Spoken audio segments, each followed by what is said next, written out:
रानी के सिर से माँ बाप का साया किशोरी होने से पहले ही उठ गया था। रानी जब 18 की हुई तो भाइयों ने उसके लिए वर ढूंढना शुरू कर दिया। भाइयों को ज्यादा दौड़ धूप नहीं करनी पड़ी। बगल के ही गांव में एक लड़का मिल गया जिसके पास संपत्ति के नाम पे एक कच्चा घर था और परिवार के नाम पर एक बूढ़ी माँ। मुंबई की किसी मिल में काम करता था। महीने में 3-4 हजार कमा लेता था। शादी की तिथि तारीख पक्की हो गई। रानी ने बचपन से अब तक सिर्फ दुहक ही देखे थे। माँ का मुंह तक नहीं देखा। कभी कभी भाभियाँ ताने भी देती थी, करमजली कहीं की पैदा होते ही माँ को खा गई। बेचारी रानी चुपचाप सब सुन लेती थी। कभी कभी हृदय की वेदना आंखों तक आ जाती थी तो चुपचाप उसे अपने दुपट्टे के कोने में दफना देती थी। उसे अब भी याद है, बरसात के दिनों में घर की कच्ची दीवार एकाएक गिर गई थी और बापू उसी के नीचे दब गए थे। बेचारी रानी कई दिनों तक अपनी किस्मत को कोस कोस के रोती रही थी। उसकी जिंदगी में पहली बार खुशी का कोई मौका आया था। वह रोज खुशियों के ताने बाने बुनती थी, मगर उसे यह भी याद आता था कि अगर आज अम्मा बापू जिंदा होते तो कितना अच्छा होता, और उसकी आंखें गीली हो जाती थी। धीरे धीरे करके वह दिन भी आ गया जब द्वार पे बारात आई। रानी को सिर से पैरों तक सजाया गया। वह बिल्कुल राजकुमारी लग रही थी।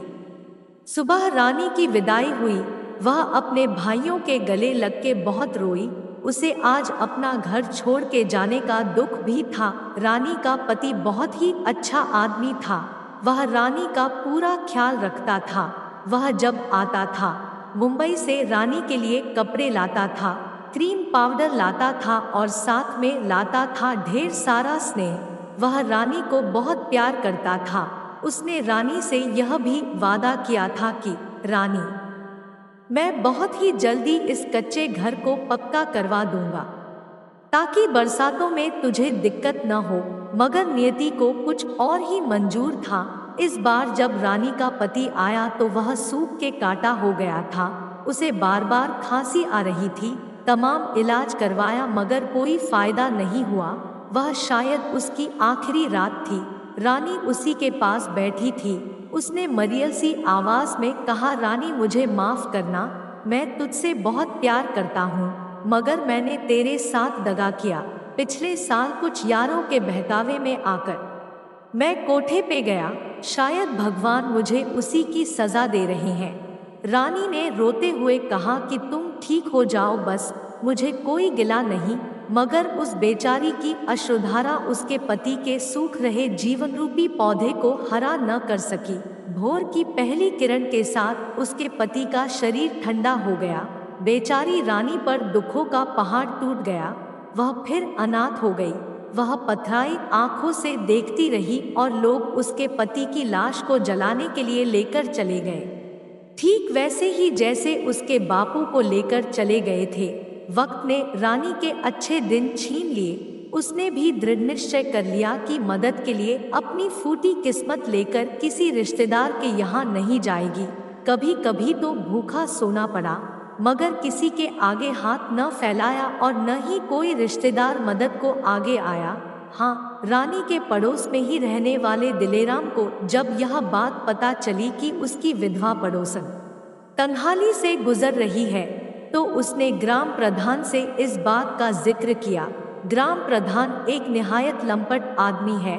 उसने जब यह जाना कि रानी विधवा है, अकेली है, जवान है, तो उस कामी ने रानी का अंत्योदय कार्ड बनवा दिया।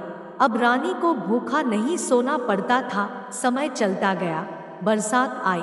रानी का कच्चा घर कमजोर साबित हो रहा था। इस बार उसने दिलेराम से कहा कि अगर प्रधान जी इंदिरा आवास दे देते तो अगले साल की बरसात तक शायद घर पर छत हो जाए। दिलेराम ने फिर प्रधान से रानी की यह बात कही। प्रधान ने कहा कि उसे मेरे पास भेज दीजिएगा। इस बार प्रधान के दिमाग में एक घिनौनी योजना चल रही थी। जब रानी प्रधान से मिलने आई तो प्रधान ने उसे बड़े प्यार से बैठाया और उसकी बात सुनी और कहा, ठीक है, आई हो तो चाय पी लो और फिर चली जाना, तुम्हारा काम हो जाएगा। थोड़ी देर बाद प्रधान का एक आदमी चाय लेकर आया। रानी को चाय पीने के बाद अजीब सा लगने लगा। उसके बाद उसकी आंखें मूंदने लगी। जब उसकी आंखें खुली तो वह एक बंद कमरे में निर्वस्त्र पड़ी थी और थोड़ी दूर पर प्रधान बैठा मुस्कुरा रहा था। रानी ने कहा, आपने ठीक नहीं किया। एक गरीब विधवा की मजबूरी का फायदा उठाया है। मैं पुलिस में जाऊंगी, पूरे गांव को बताऊंगी। प्रधान ने कहा कि अगर तुमने मुंह खोला तो मैं तुम्हारी नंगी तस्वीरों को सार्वजनिक कर दूंगा जो मेरे मोबाइल में है। जाओ, मेरा काम हो गया, तुम्हारा भी हो जाएगा। उस पूरी रात रानी अपनी मजबूरी और दुर्भाग्य पर रोती रही। अगली दोपहर दिलेराम ने बताया कि तुम्हारा नाम आवास वाली सूची में डाल दिया गया है।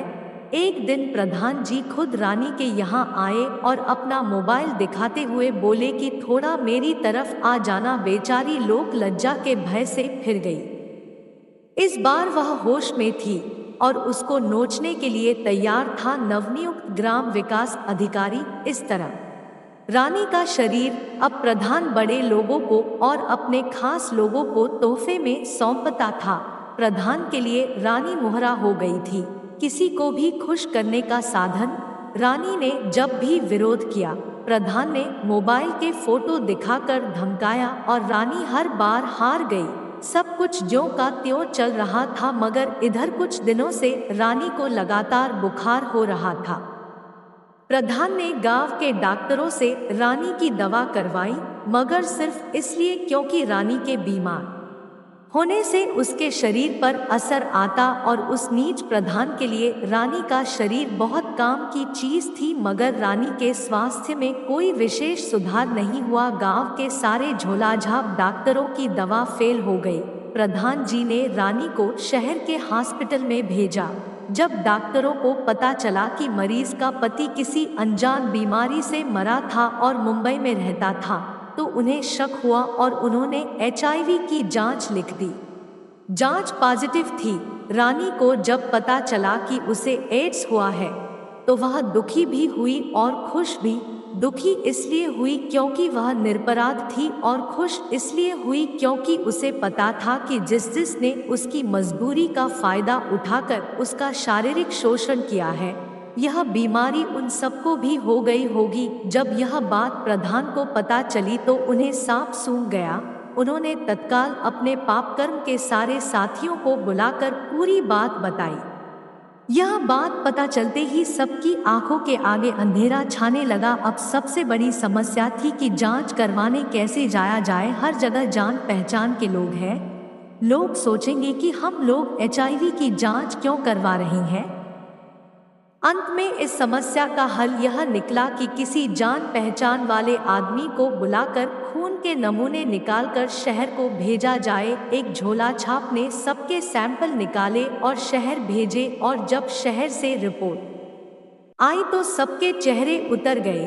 दूर तक नैराश्य और भय का एक मृतसागर नजर आ रहा था, क्योंकि सबको HIV का संक्रमण था। सभी सोच सोच के मरे जा रहे थे। मगर अब क्या? अब तो पाप उघर गया था।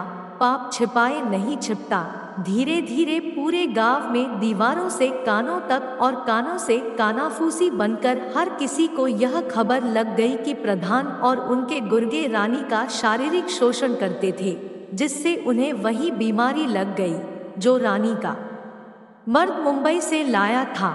मतलब रानी को HIV का संक्रमण उसके पति से हुआ और उसके पति को यह बीमारी मुंबई की किसी रेड लाइट एरिया से मिली। प्रधान और अन्य पाप के भागीदारों का सामाजिक पतन हो गया है। प्रधान के पास अब प्रधानी भी नहीं है। HIV की वजह से स्वास्थ्य भी खराब होता जा रहा है। दवाओं के सहारे अपने पापों का बोझ लादे हुए सभी अपनी जिंदगी को घसीट रहे हैं। रानी भी ART सेंटर पर दवा लेने आती है, उसे सुकून है। अब उसका शरीर नोचने वाले खुद अपना पाप भोग रहे हैं।